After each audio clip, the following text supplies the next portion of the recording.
Hello, everyone. Thanks again for joining. I just wanted to take a quick moment before we start today's episode and just let you know that, yes, I am indeed using the Tascam X8 again to record today's episode. And it's a bit of a learning process, just having things connected and set up and dialed in. So I hope that I am sounding at least as good, if not better, than I have before. One other thing is if I'm a bit more nasally than normal is we have kind of a flu and various sicknesses going through the household at this point in time, but I don't want to miss the bi-weekly episodes that will be dropping on Monday. So I can't put off recording, any more than I already have. So just thank you so much for your understanding. It's greatly appreciated. And with that, here we go. Welcome to Lost Without Japan, a travel podcast about the life-changing experiences of exploring Japan and those moments we would be lost without. For your listening pleasure, allow me to introduce your very own Kanko Guido, Michael.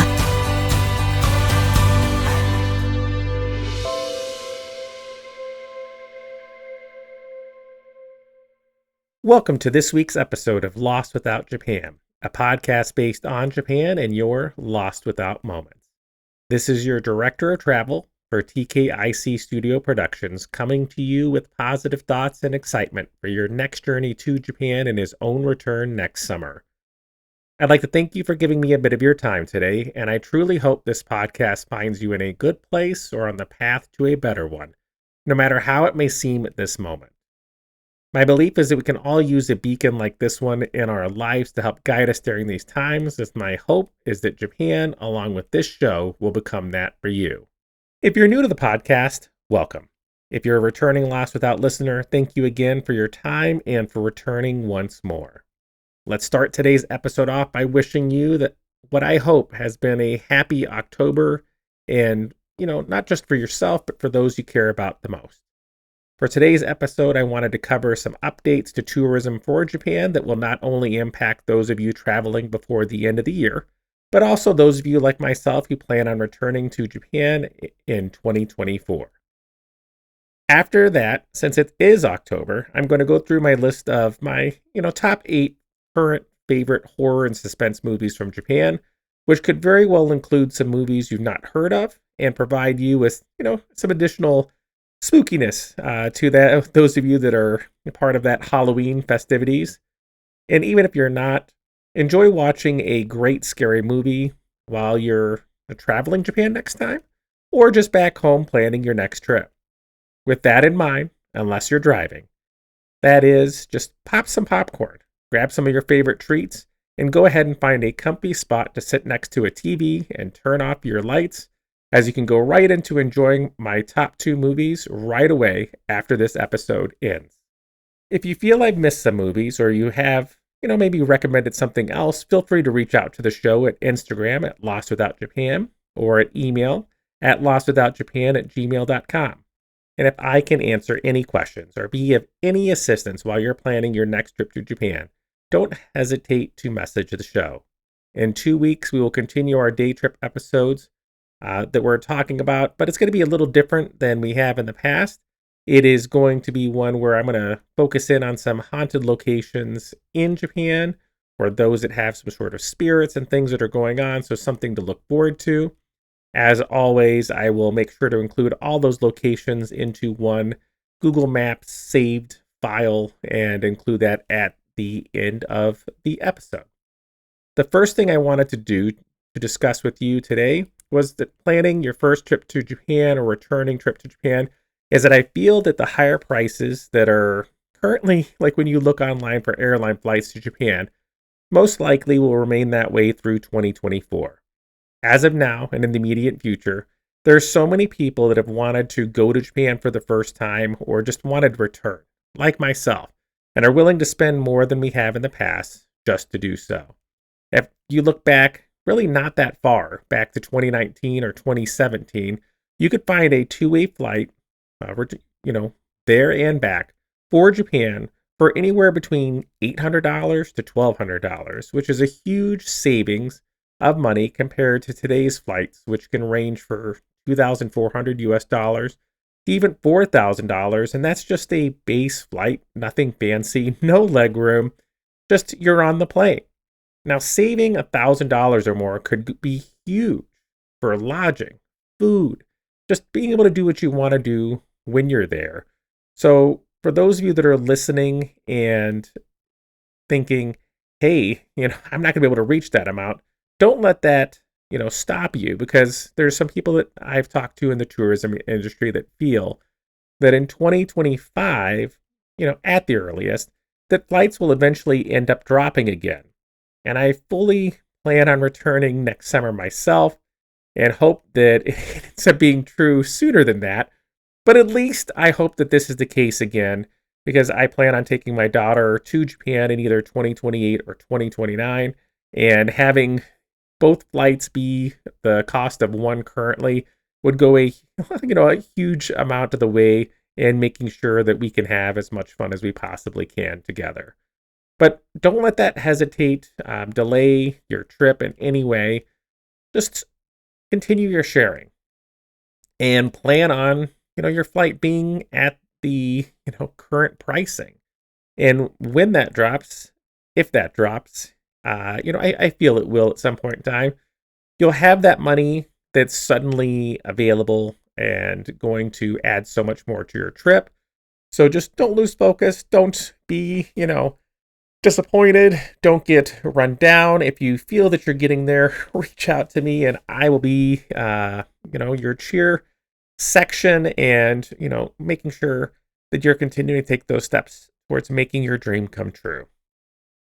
One other set of news that's caught my attention was that news about how Japan's busiest tourist areas, such as Kyoto and Hiroshima and Tokyo, to name a few, have been discussing ways to reduce the number of visitors into an area to avoid over tourism, or just to help have additional funds raised to help pay for that number of tourists that are there. And although I continue to see articles that state that the tourism is still 30% or whatever it was from peak, I'm not sure that that is the case in those heavily traveled areas.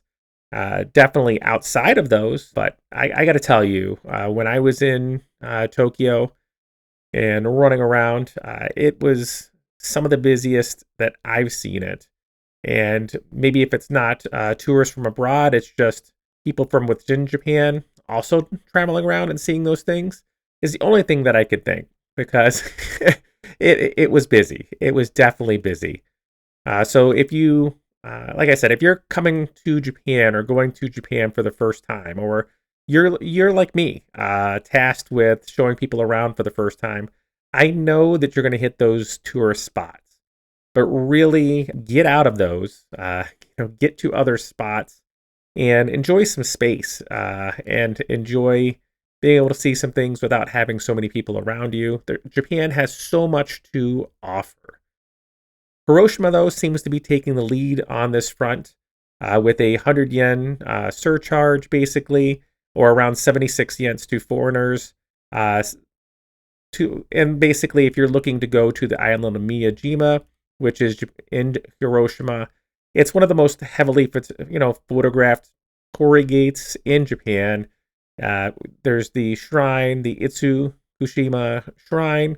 All of this is the UNESCO World Heritage Site, which is best known for the fact that the gate appears to be floating on water at high tide, and really is, a spot that gets a lot of travel. So this tourism tax was originally planned to take into effect in 2021, prior to the pandemic, but is going into place now. And it's not just, targeted at you, traveling from overseas. This is anyone that isn't a member, living on this island to begin with. So what they're hoping is, and this is something that kind of caught me off guard, is the city feels the excess amount of visitors have had a negative impact on the island, that part doesn't catch me off guard, but it's this other the cost of this, which was really way more than I thought. And if you think about visiting the spot more than 5 times in a year, if you happen to live within Japan, you can end up buying a yearly pass for 500 yen or $3.33 for that tourism tax, so you don't have to continue to pay it. And basically, how this is charged is you have to take a ferry to get to this island, and it's not only are you paying for the regular ticket that you would normally for that ferry, but you have to buy a separate ticket that is paying the tax. So I would really recommend, if you're going to this island, to give yourself some extra time. Avoid the busiest times. And just like in one of my previous episodes where I told you I'm going to be holding on to like 20 100 yen coins at a minimum, you're going to be using that 100 yen coin again to pay this fee, and most likely, potentially at this point, other fees throughout Japan as you're traveling along. So maybe that 20 might become 25 for me, or 30. They're not that heavy, but what it's going to do is offset. This is the shocking part, my friends, is that it ended up costing the island around 300 million yen a year, or a little over 2 million a year US, just to upkeep and pay for tourism services for that island. That is crazy, that it has that much impact to them. And what they're hoping is that this 100 yen tax, which is really negligible, is going to end up raising for them, they hope, around 250 million yen, or 1.68 million US, to help offset some of that cost, so that they can, probably have some benefits coming out of this when they have their regular fees and things that are added on. Not sure how this is going to be handled in Kyoto or Tokyo or other locations. Kind of what I hope ends up happening is that tourism tax is just rolled into the price to begin with. And if it's this, couple 100 yen or whatever it is that's there, it's really not bad. And when you realize that there's so much money that is being paid by this area that has these things that are in place that they are responsible for, yeah, I could totally get it. And if that helps make things look a little more, positive for people that are traveling to that location and not looking at them with such negativity, all for it. One topic that is yet to make a lot of press overseas is that unlike the cost increase of the JR Pass, which is pretty, like a large amount of press at this point in time, is the lack of nationally qualified tour guides. Even with the current increase in the return of tour guides who have not held that position since before COVID, there are many businesses, worldwide, that are just trying to deal with staffing issues. My own school, and of itself, we can't find enough people to be lunch supervisors, to be teachers' aides, to be teachers. So this isn't just one area that is there. But what it is resulting in is that there are still some quality, non-certified guides that you can end up going through. And I've interviewed those companies and sites, and I've looked through them myself. But a lot of your typical tours that might be booked through some of the bigger tour sites in Japan, and not some of the smaller ones that are there, might have that, not a might about it, but are being impacted by this. And there might be some of you that are just like, hey, I want to go with somebody that has some sort of certification, that has gone through some testing. I get it. If that's you, it's just, you really need to think about, with everything, booking lodging, whatever you're looking to do it as far out as you possibly can, and make those bookings as far out as possible if you're looking to take advantage of that.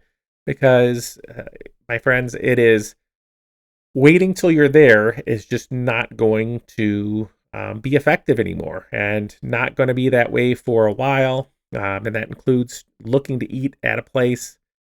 start checking a couple months in advance, month in advance, and when you're able to make that reservation, make it. The worst thing that's going to happen is that you'll have to cancel. Also, don't let the huge price increase of the JR Pass that's kind of like being negatively reported impact your thoughts about making a trip either. Really, when you start breaking things down and you look into regional passes and pricing for your trips, maybe making the active choice to do a discount airfare within Japan instead, uh, can still keep pricing at a very reasonable level. It's just going to require a bit more planning and research to do so, and I am always available to help you with that. If any of this seems scarier than my upcoming recommendations for Japanese suspense and horror films, like I said, don't hesitate. That's what I'm here for. It's what I enjoy doing. It's why I made the show. Now that that's out of the way, let's move on to the show's top 8 list of Japanese horror and suspense films. I'll be going in reverse, ending with my number 1 recommendation, and would be intrigued to see how your own list matches up with mine. So if you'd like to make it, go ahead, pause, and I'll wait for you. Now that you're back, one word of warning is that I wouldn't recommend any of these movies that we're discussing to be part of a family viewing event, or even one to listen to, even just the discussion of things to follow. Plus, please skip the US remakes of these movies. There are quite a few, and please make sure you're watching the original movie. Sometimes you can see it's just the date doesn't line up, or pictures, or you start looking at the cast and you're like, wait, something's up. They're not worth it, in my opinion, unless you're just a super fan of that movie and you want to consume any and all content that you can of it. I'm not going to fault you then. Number 8, Suicide Club, otherwise known as Suicide Circle, starts our talk today out at number 8 and is one of the horror movies we will talk about that I feel has relevance still today, as the internet and social media have even more impact on our daily lives compared to the 2001 when this movie was released. The director of the movie, Sono, has had his share of controversy in regards to his past comments with the movie, and has directed, which really shows that like the topic and things that he covered were just controversial to begin with, of bringing up this topic in general. And there are some things that come from this movie, some aspects of the filming that show off his love of just your B movies, those low budget movies that the director had. And this could very easily be a tough movie to watch, though, and I'm going to leave it up to you because we all deal with different things or have had things in our life that impact that. But if you do end up watching it, it is definitely unique in some instances that are there with rental and purchase options available through the US, at least, through Amazon and Apple. Coming in at number 7 is the action horror movie Battle Royale, which ended up coming out in 2000. The movie was so controversial when it came out that it was actually banned in a number of countries. This movie was directed by Kenji Fukusuku, and the screenplay was written by his son, Kinta Fukusuku. Inspiration for all of this came from a book by the same name written by Koshin Takami. You can think of this as an early Hunger Games, and as a movie that still inspires others to this day. Plus, after watching it, you'll never look at a field trip the same way, and might possibly do what I did after watching and fall down into a deep wilderness survival rabbit hole. In the US, there are a lot of free streaming options, including Tubi, the Roku channel, and others, along with your rental and purchase options through Amazon and Apple. Number 6 really stands out to me as there is nothing you could do to protect yourself if you were in this 2003 movie, One Missed Call, or Chakusen Ari in Japanese. What really makes this movie suspenseful for me is unlike other movies like Ringu or others that we're going to discuss later. You can't just, like avoid, in the instance of the movie that I was talking about. I can't just tell you, hey, don't watch the movie. What are you doing? But it's out. Like, stop looking at the TV. Like, all those things that you scream at the movie screen. At least I do, maybe. When you're watching the movie. With this, it's just a call that ends up coming in, and it's your future self basically telling you the date and time of your death. If you do look to rent or purchase this one, make sure you're not getting that US remake, as it is out there, and on some sites, that's all they have. Coming in at number 5 is the 2015 movie and live action version of I Am a Hero, which will have you wishing you had an armful of Rolex watches, and not just because you'd have all of the money that could be sold from having those, or just look really cool in doing so, but it proves that a live action movie can indeed be a great movie, even if it does feel a bit long at times. There's no way I could not include some zombie movies in this list, as if I'm going to talk about horror movies, they are my favorite. And when you have a movie that's known for a large number of body counts, and that's something that you enjoy, this movie is definitely for you. What makes this movie, directed by Shunkasu Sato, fun is the fact that the main character of this movie is truly just a completely average person who just so happens to be struggling manga artist as well.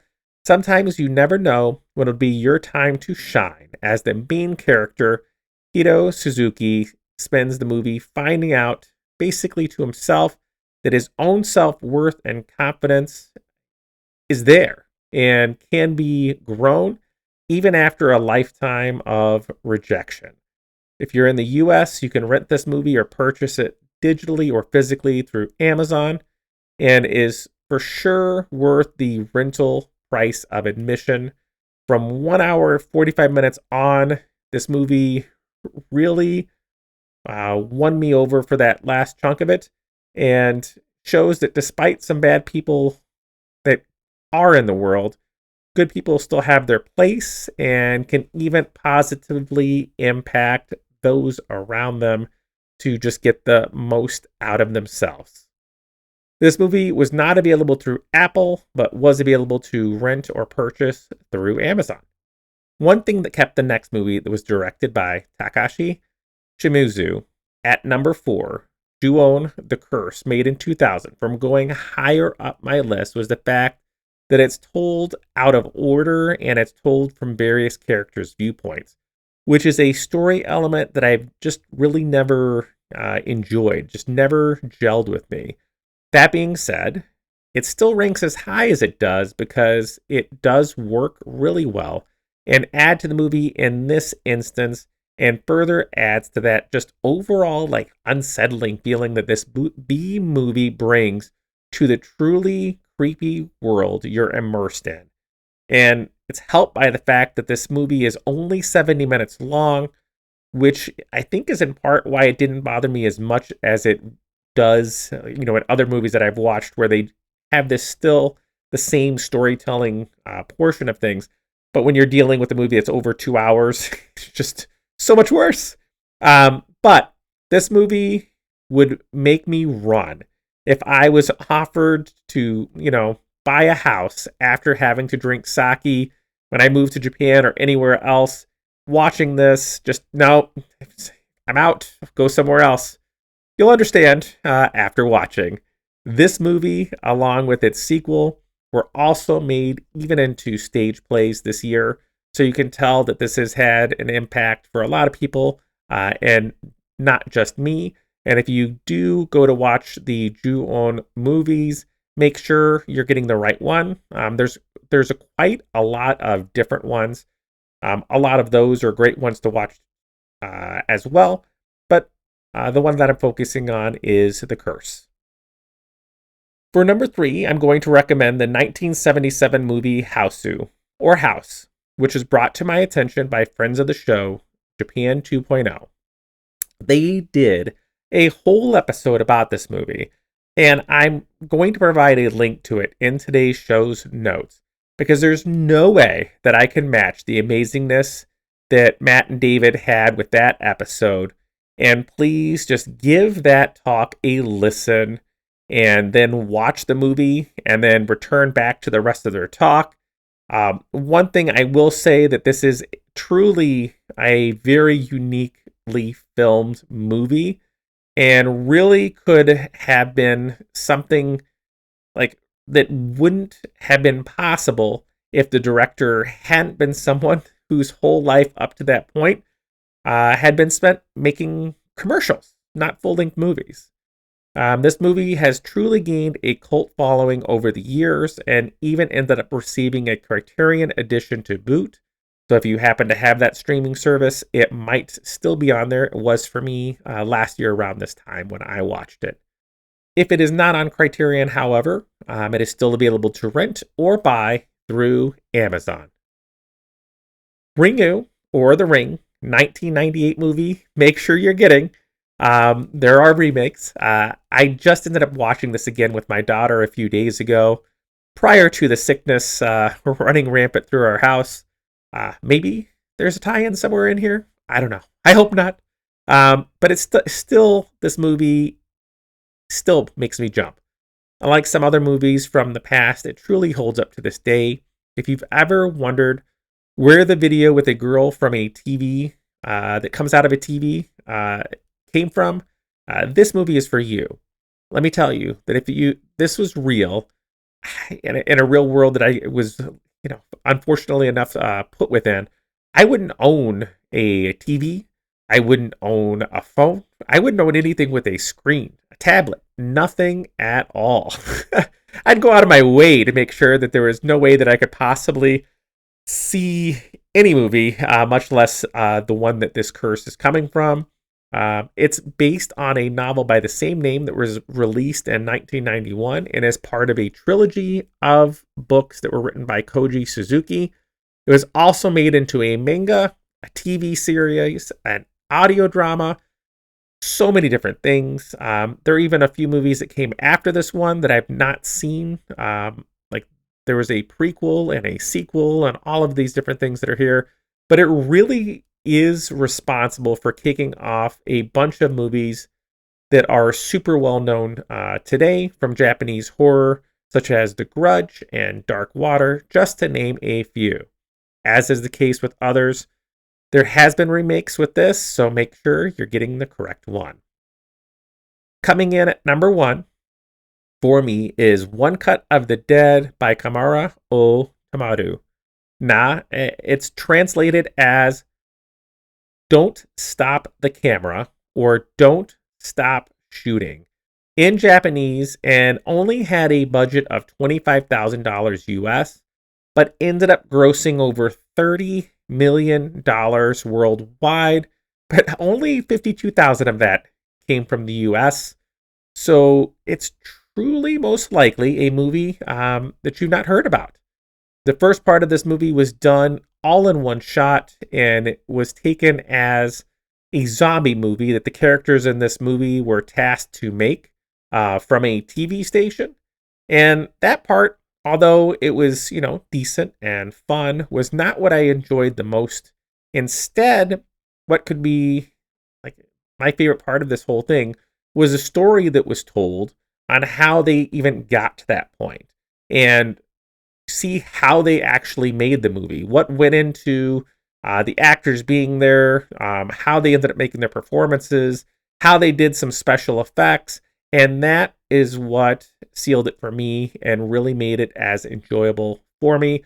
Although I could say from a horror standpoint, there are quite a few of the movies that are on this list that I would enjoy more than this one. But you can purchase or rent this movie through Amazon or Apple as well. And I would say that you would not be disappointed by renting this movie. It is, worth your time for that. In the end, I don't think you're going to be disappointed by any of the movies that I have recommended for today. One thing that is a constant about pretty much all of these is that knowing as little as possible about them going into it is what's going to make them enjoyable. So, try to avoid looking up anything more about them. It's kind of why I was a little vague about each description as well. But you can look forward to, in 2 weeks, just again, us talking about some of the most haunted locations in Japan that you could add to your travel itinerary. And that will be before we move on to some of the sounds I recorded in Japan from my trip this summer. And then we will have ourselves a regular back to, day trip episode that takes place in the Alps of Japan.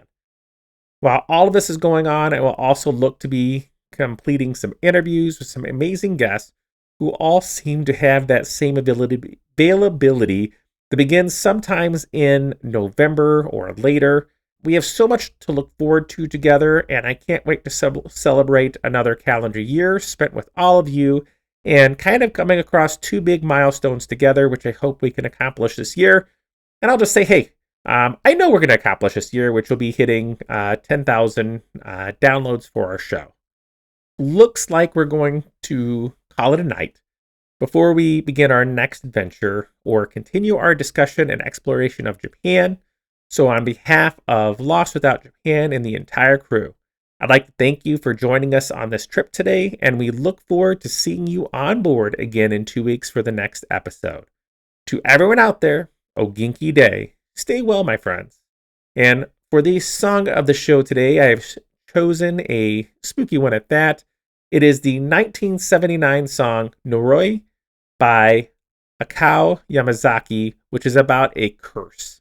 And in part was written because of her resentment of signing a music contract when she was young, and is filled with lyrics that, if you actually look at the translation, might just keep you up at night. So I'll provide the YouTube link for that as well. Just thank you all for coming along on this journey. Hope the popcorn was good, and if there's any of these that stand out more to you and your enjoyment, feel free to say so. Thank you all.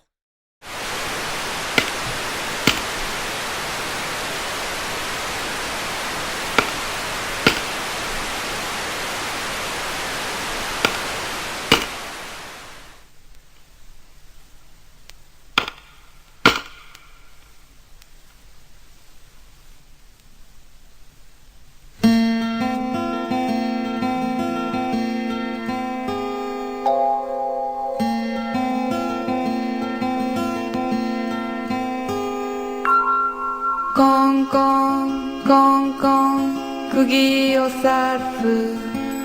コンコンコンコン釘を刺す畳が下から笑ってる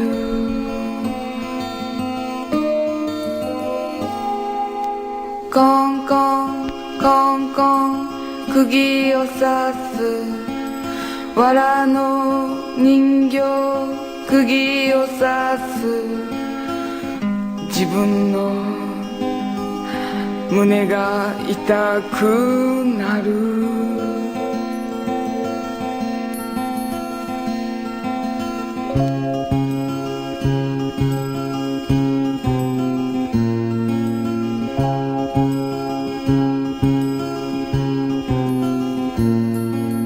コンコンコンコン釘を刺す歌いながら釘を刺す釘よ覚えろ覚えろこの歌を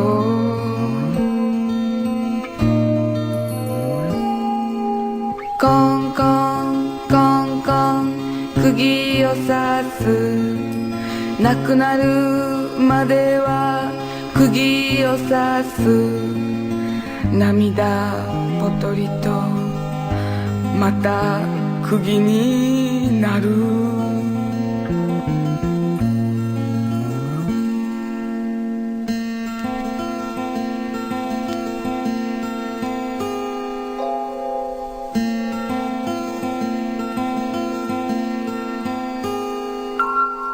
コンコンコンコン釘を刺す藁の人形血を流す泣いてるように一体誰の血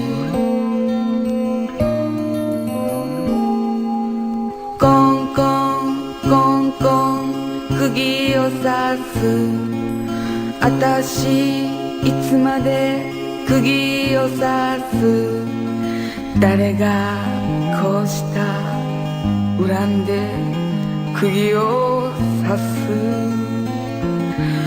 あたしをこうした恨んで釘を刺すコンコンコンコン釘を刺すコンコンコンコン釘を刺すコンコンコンコン釘を刺すコンコンコンコン釘を刺す